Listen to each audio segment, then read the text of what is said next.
Episode 107. ஹரிணியும் அபியும் ஒரே பில்டிங்கில் மாட்டிக்கொள்ள ஹரிணி இருட்டில் மிகவும் பயந்து போனாள்.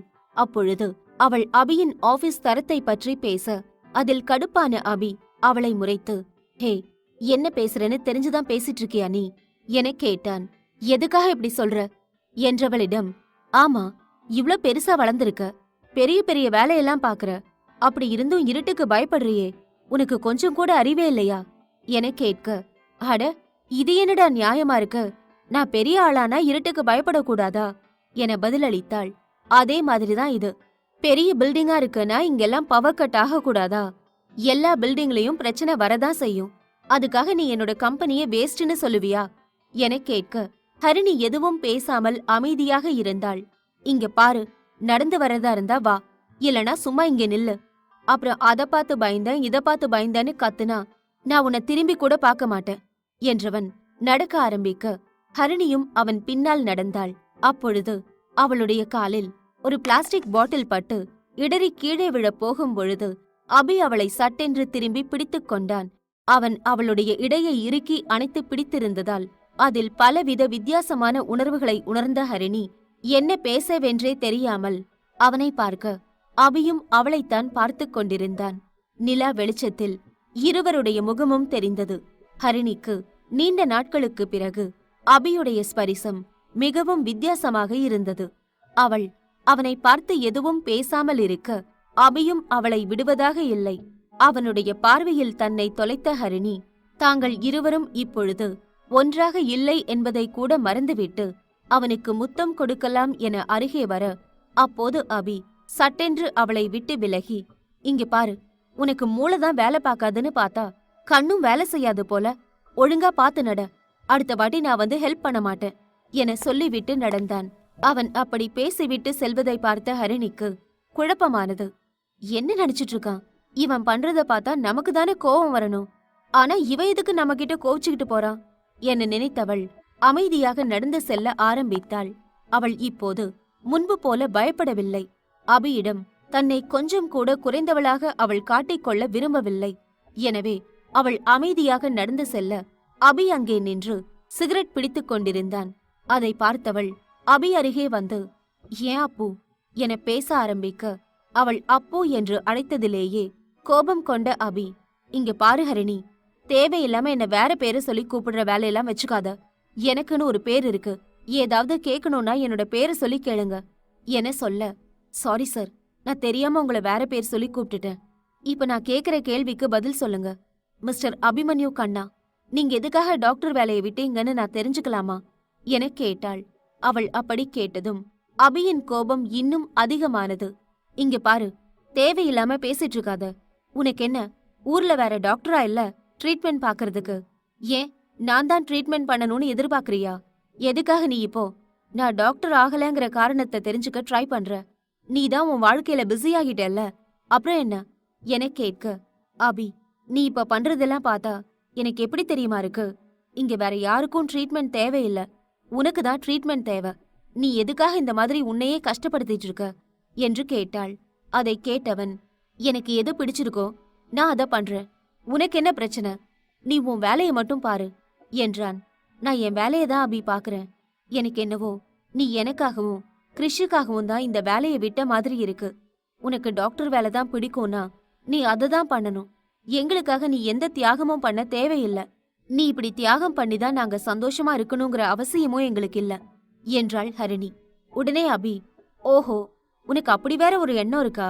சரி ஹரிணி, அப்படி ஒரு எண்ணம் இருந்துச்சுன்னா நீயே அதை போயிட்டு அந்த கடவுள்கிட்ட சொல்லிடு, அபி எங்களுக்காக தான் இப்படி ஆகிட்டாரு, அதனால அவரை மறுபடியும் டாக்டர் ஆக்கிடுன்னு, அந்த கடவுள் அதை செய்யறாரான்னு நம்மளும் பாப்போம் என்று சொன்னவன் அந்த இடத்தை விட்டு கீழே நடக்க ஆரம்பித்தான். அப்பொழுது சரியாக கரண்டும் வந்தது. அதை பார்த்தவள், இந்த அபி ஏன் திடீர்னு இப்படி சொல்லிட்டு போறான், அப்போ நிஜமாவே எனக்காகவும் கிறிஷுக்காகவும் தான் இவன் இப்படி ஒரு காரியத்தை பண்ணிட்டானா, அவன் ப்ரொஃபஷனை எங்களுக்காக தூக்கி எறிஞ்சிட்டானா என யோசித்தாள். அதன் பிறகு அவள் வேகமாக அபி பின்னால் சென்று, இங்க பாரு அபி, நீ எனக்கு உண்மையான காரணத்தை சொல்லு, நிஜமாவே நீ எங்களுக்காக தான் வேலையை விட்டியா என கேட்க, இங்க பாரு, நீ கேக்குற கேள்விக்கெல்லாம் நான் பதில் சொல்ல விரும்பல, கரண்ட் வந்துருச்சு, டோர் ஓபன் ஆகி இருக்கும், நாம போகலாம் என்றான். அபி, உண்மையாவே உன் கல்யாண வாழ்க்கை சந்தோஷமா இருக்கா என ஹரிணி கேட்க, அதில் கடுப்பான அபி, இங்க பாருங்க ஹரிணி, நீங்க அடுத்தவங்களோட வாழ்க்கையில மூக்கு நுழைக்கிறத முதல்ல நிறுத்துங்க. இப்ப என் கல்யாண வாழ்க்கை நல்லா இல்லனா நீங்க என்ன பண்ண போறீங்க? ஒரு கல்யாணம் பண்ண ஆம்பளை கிட்ட எப்படி பேசணும்னு கூட உங்களுக்கு தெரியாதா? மூணாவது மனுஷனா எப்படி இருக்கணுமோ அப்படி மட்டும் இருங்க, புரியுதா என்றவன் அந்த இடத்தை விட்டு சென்று விட்டான். ஹரிணிக்கு அவன் சொன்ன ஒவ்வொரு வார்த்தையும் மனதில் குத்திக் கிழித்து மிகப்பெரிய வலியை ஏற்படுத்தியது. அதன் பிறகு ஹரிணிக்கு அவனிடம் மேலும் கேள்விகள் கேட்க தைரியம் வரவில்லை. அவர்கள் இருவரும் வெளியே செல்ல அபி ஹரிணியை பார்த்து, இங்க நில்லு, நான் வந்துடுறேன் என்றான். அதை கேட்ட ஹரிணிக்கு ஒன்றும் புரியவில்லை. எதுக்காக இவன் அவளை நிக்க சொல்றான் என அவள் யோசித்துக் கொண்டிருக்க, அப்போது சரியாக ஒரு கார் அவள் முன்பு வந்து நின்றது. அந்த காரில் இருப்பது யார் என்று ஹரிணி பார்க்க, காரிலிருந்து அழகாக சிரித்தான் விஜய். அவனை பார்த்ததும், ஹே விஜய், நீ இங்க என்ன பண்ணிட்டு இருக்க என கேட்டாள். அதை கேட்டவன், அதுவா, நான் உன் போனுக்கு ட்ரை பண்ணேன், நீ எடுக்கல, ஸ்விட்ச் ஆஃப்னு வந்துச்சு. சரி, நீ ஹோட்டல்ல இருக்கியான்னு பார்க்க போனேன், அங்கேயும் நீ வரலன்னு சொல்லிட்டாங்க. நான் என்ன பண்றது? அதான் நீ எப்படியும் ஆபீஸ்ல ஓவர் டைம் பாத்துட்டு இருப்ப, உன்னை கூட்டிட்டு போகலான்னு வந்தேன். சரி, ஏன் நீ நிக்கிற? வா, வந்து கார்ல உட்காரு, ஏற்கனவே ரொம்ப டைம் ஆயிடுச்சு என விஜய் சொல்ல, அதை கேட்ட ஹரிணி காரில் ஏறி உட்கார்ந்து சீட் பெல்ட் போட்டாள். அப்பொழுதுதான் அவளுக்கு அபி தன்னை அங்கேயே நிற்க சொன்னது ஞாபகம் வந்தது. எனவே அவள் அபி இருக்கிறானா என்று திரும்பி பார்க்க, அப்பொழுது அவர்களுக்கு முன்பு ஒரு காருடைய ஹெட்லைட் ஆன் ஆனது. அதனால் கண்கள் கூச ஹரிணி சற்று தடுமாறி அதன் பிறகு யாரென்று பார்க்க அபிதான் இருந்தான். அபியுடைய முகத்தில் அப்படி ஒரு கோபம் இருந்தது. ஆனால் அவன் எதுவுமே செய்யவில்லை. அவன் அந்த இடத்தை விட்டு காரை எடுத்துக்கொண்டு சென்று விட்டான். அவன் சென்றதை பார்த்த ஹரிணிக்கு பதட்டமாக இருந்தது. அதை கவனித்த விஜய், என்னாச்சு ஹரிணி, நான் தப்பான நேரத்துல வந்துட்டேனா? நான் இங்க வராம இருந்திருந்தா பெட்டரா இருந்திருக்குமோ என கேட்டான். உடனே ஹரிணி, விஜய், நீ ரொம்ப ஓவரா யோசிக்காத. நீ வரலனா நான் எப்படி நடந்தா போயிருப்பேன். நீ வந்ததும் நல்லதுதான். நீ இல்லனா நான் கேப் தான் தேடி இருக்கணும். இந்த ராத்திரி நேரத்துல கேப் தேடுறதும் கஷ்டம்தான் என சொல்ல, சரி ஓகே ஹரிணி, அப்ப நீ உனக்கு இன்னொரு கார் வாங்கிக்கிறியா? இந்த இடத்துல உனக்கு கார் இருந்தா யூஸ்ஃபுல்லா இருக்கும்ல என கேட்க, எதுக்காக எனக்கு ஒரு கார்? அதெல்லாம் தேவையில்லாத செலவு. ஆடம்பர செலவு பண்ற மனநிலைமையில எல்லாம் நான் இல்ல. அதனால நீ என்னை கேட்காம இப்படி பண்ணாத என சொல்ல, ஹே, கார் வாங்கினாலும் அதுக்கப்புறமா நான் உன்னை நல்லாதான் ஹரிணி பாத்துக்குவேன் என்றான் விஜய். இங்க பாரு, நான் ஒன்னும் குழந்தை இல்ல, என்னை யாரும் நல்லா பாத்துக்க தேவையில்லை, என்ன பாத்துக்க எனக்கு தெரியும் என்றாள். உடனே அவன், எனக்கும் தெரியும், உன்னை பாத்துக்க உன்னால முடியும். ஆனாலும் எப்பவுமே நான் உன் கூட இருந்து உன்னை பாத்துக்கிட்டா எனக்கு ஒரு சந்தோஷம். வர வர நீ ரொம்பதான் அடம் பிடிக்கிற, உன்னை பாத்துக்க கூட எங்களை விட மாட்டேங்கிற, இதெல்லாம் ரொம்ப தப்பு என சொல்ல, நான் இப்படித்தான் இருக்க விரும்புறேன், நான் இப்படிதான் இருப்பேன் என்றாள் ஹரிணி. அதை கேட்ட விஜய், இப்படி அடம் பிடிக்கிற குழந்தைய வச்சுக்கிட்டு நானும் என்னதான் பண்றது என கேட்டான். ஹரிணிக்கு அபியின் ஞாபகம் வந்தது. அவன் அப்படித்தான் அவளை குழந்தை என்று சொல்லுவான்.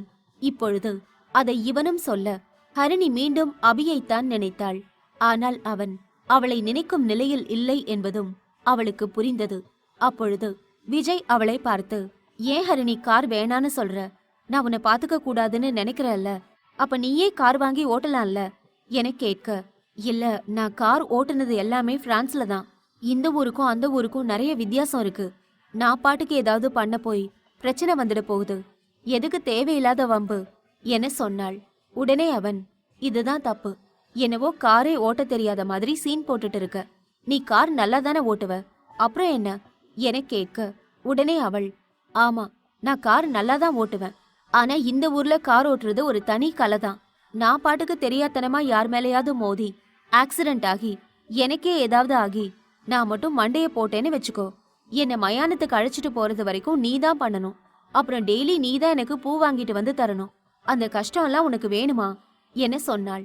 அட, யாருடா இவ? உயிரோட இருக்கிறப்ப பாத்துக்கிறேன்னு சொன்னா வேண்டான்னு சொல்றா, ஆனா செத்து போன பிறகு நான் தான் பாத்துக்கணும்னு சொல்றா.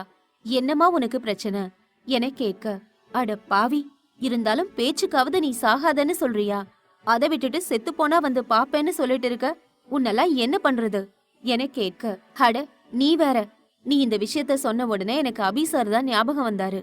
உனக்கு மட்டும் ஏதாவதுன்னா என்னை வந்து பொளந்துடுவாரு. அதோட இல்லாம அவர் நிச்சயமா உனக்கு பூ வைக்கிறதெல்லாம் அவர்தான் பாப்பாரு என சொல்ல, அதை கேட்டவள், ஆமா அப்போ அபிக்கு என் மேல இப்பவும் நீ அக்கறை இருக்குன்னு நினைக்கிறியா? ஆனா அவனுக்கு தான் கல்யாணம் ஆயிடுச்சு.